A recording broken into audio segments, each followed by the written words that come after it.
Darci Lynne, America's Sweetheart and AGT winner, just turned 18 years old.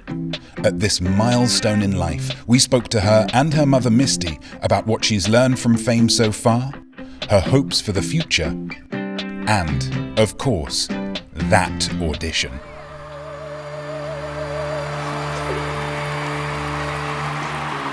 Having those people, like those 3,000 people and the judges, just give me a standing ovation and stand up for me and actually celebrate me. I mean, I just felt, it was like a feeling like no other. I was like, wow, these people appreciate ventriloquism as much as I do right now. And it was the coolest feeling ever, and that is truly when everything started, the whole journey.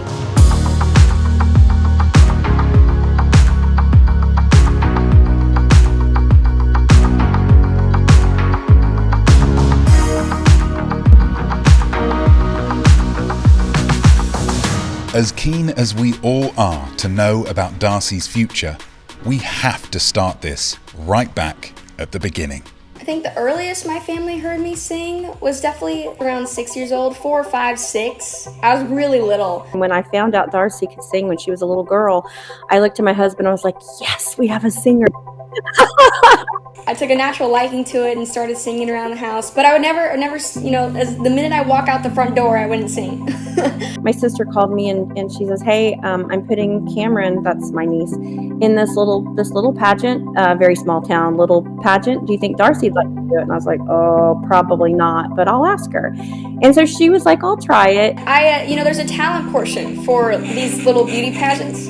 And the talent portion came around and I was about to go on and I just completely froze and just broke down into tears. I was bawling. I was like, I am not going on this stage. I refuse. She just was so scared. And I was like, listen, sweetie, we don't have to do it. Let's just watch your cousin. Let's just sit here and cheer on Cameron. So we sat there and she watched a few girls do their little talent. And then I was like, okay.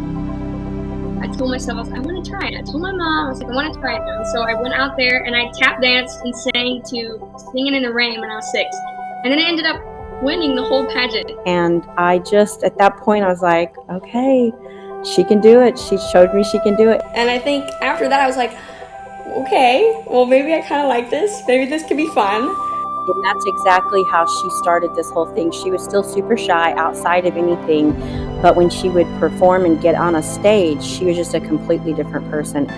Say, Mr. Producer, yeah, I'm talking to you, sir. She met a girl in this system. Her name's Laryssa Bonacquisti, and she was a ventriloquist. I wanna be a cowboy sweetheart, that's the life I love the best.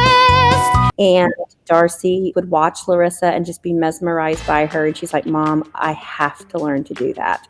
Well, I wasn't going to tell her no, she couldn't learn it. But when she came and asked me for a puppet, I told her no. And finally, her dad's like, oh my gosh, just get her a puppet for her birthday. It'll last 2 weeks and then we'll be done with this, right?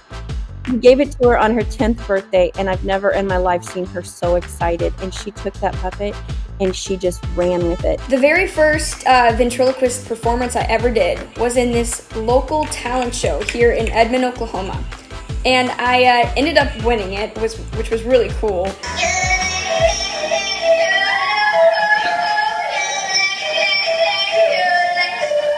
That night, there was a couple in the audience. They went to church the next morning and told a friend of theirs who's a professional ventriloquist. Yeah, well, you're ugly. Well, I may be ugly, but at least I'm not drunk. Yeah, the daddy's shoulder in the morning.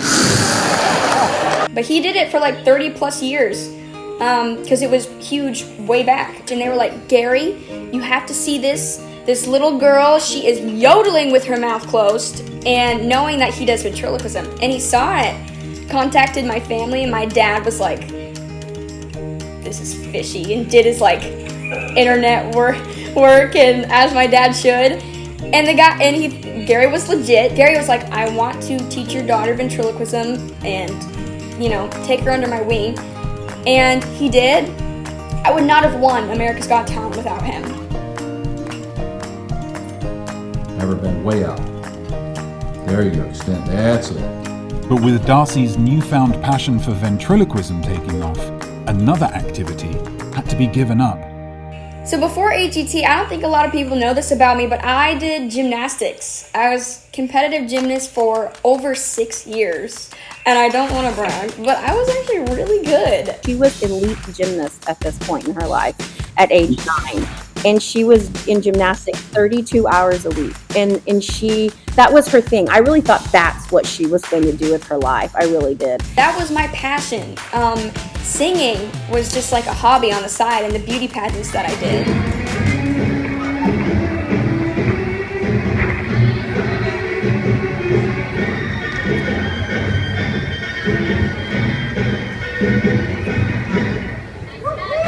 Whenever I got to be 10 and 11, started ventriloquism, and I told my coaches, I was meant to be on a stage, and I've realized that now. They thought I was crazy. They genuinely tried to convince me not to quit gymnastics to go talk to puppets, which is really fun to look back on, but gymnastics was a special part of my life. But as we all know, gymnastics' loss was ventriloquism's gain. Having found her calling, Darci now needed to take her talents to a bigger audience. This is how she got really started on TV stuff. She performed at her school. Back to school conference kind of thing. And Edna actually flirted with one of the basketball coaches, and it was really funny. Well, they posted it on Facebook and it went viral with 9 million views. And my neighbor calls me and she says, "Hey, you really should consider putting her on this show with Steve Harvey." Sheesh, it's ugly. So that was her first TV experience. So after that, she's like, "Okay, Mom, now's the big time." And I was like, "What do you mean?" And she's like, "I have to go on America's Got Talent." I grew up watching the show for as long as I can remember.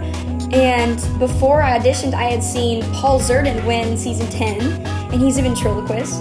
And I saw Grace Vanderwall win, season 11, and she was my age. And so I saw the ventriloquist and then this girl, and I'm like, let's put 2 and 2 together. I just want to try this. We sent in an audition, and because of contractual purposes, she couldn't do it that year because of Little Big Shots. So she had to wait a whole year, which was probably really good because she got a lot better. Before AGT, the max amount of people I had performed for with ventriloquism was 500 or 600 people. So I went from, doing this unknown, odd talent act in front of 500 people to 3,000 people in California on TV. It was insane.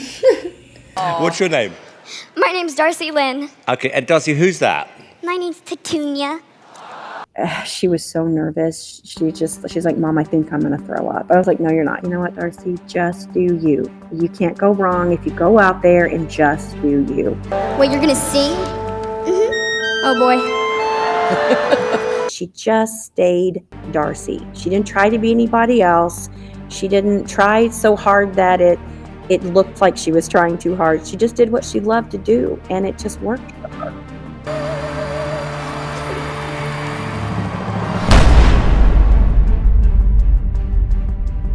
We couldn't tell anybody for, I think it was 2.5 months, because that's when it was going to air. And I was so worried about her little brother because he was 9 at the time. And I was like, he's going to tell his best friend and it's over. But he didn't. He kept it a secret. But I'll never forget what my husband said. He said, "Misty, you realize when that episode airs, our lives will never be the same." And I was like, "What do you mean?" And he goes, "The world is going to know our little girl."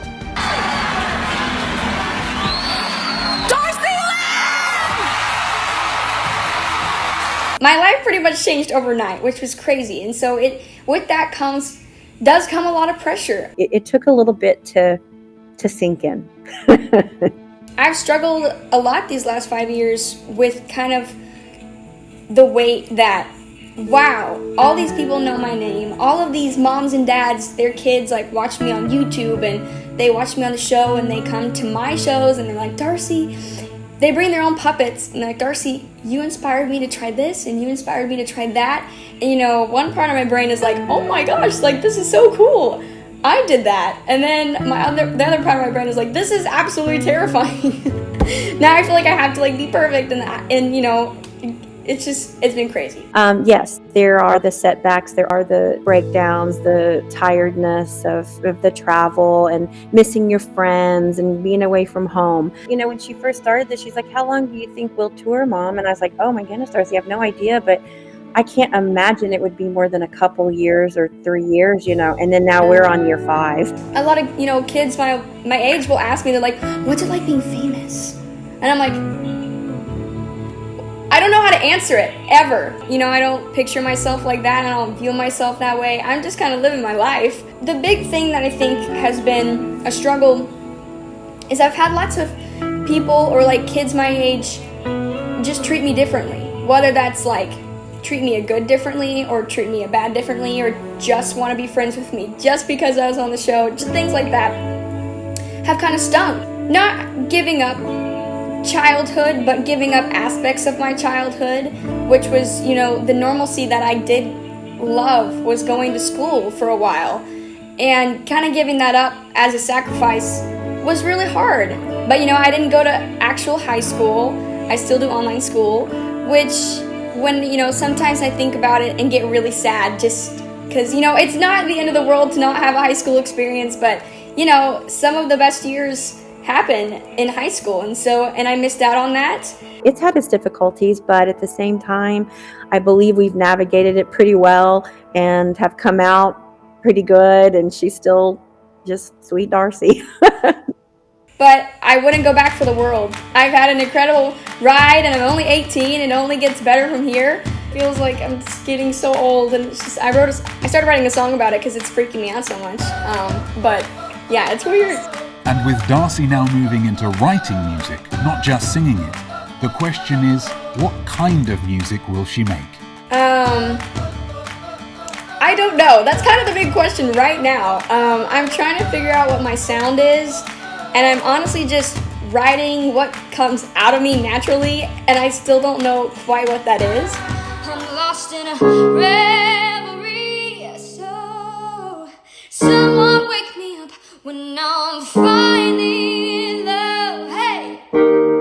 But I have been told that I'm a very old soul because I listen to just a lot of old stuff. I'm a huge fan of 80s hairband rock. But I grew up on 80s rock and 80s music because my parents obviously grew up in the 80s.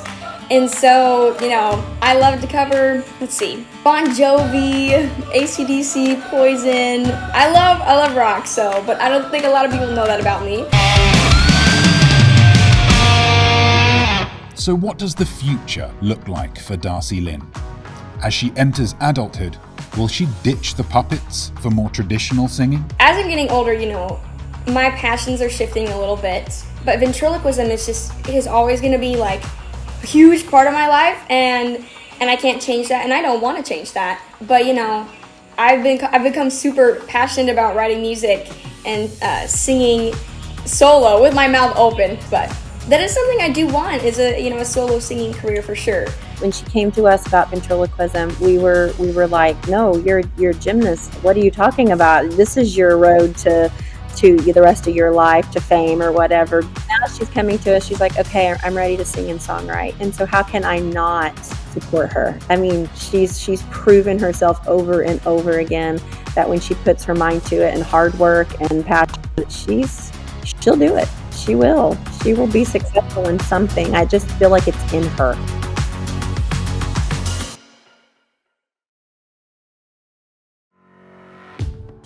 Hi guys, I'm one of the editors for Freakin Famous. Am I at the end screen of a video? Okay, while you guys are here, can you press the subscribe button and check out one of our other videos? I'm pretty sure the subscribe button will take me back to my chair. Do you guys know where my Hello?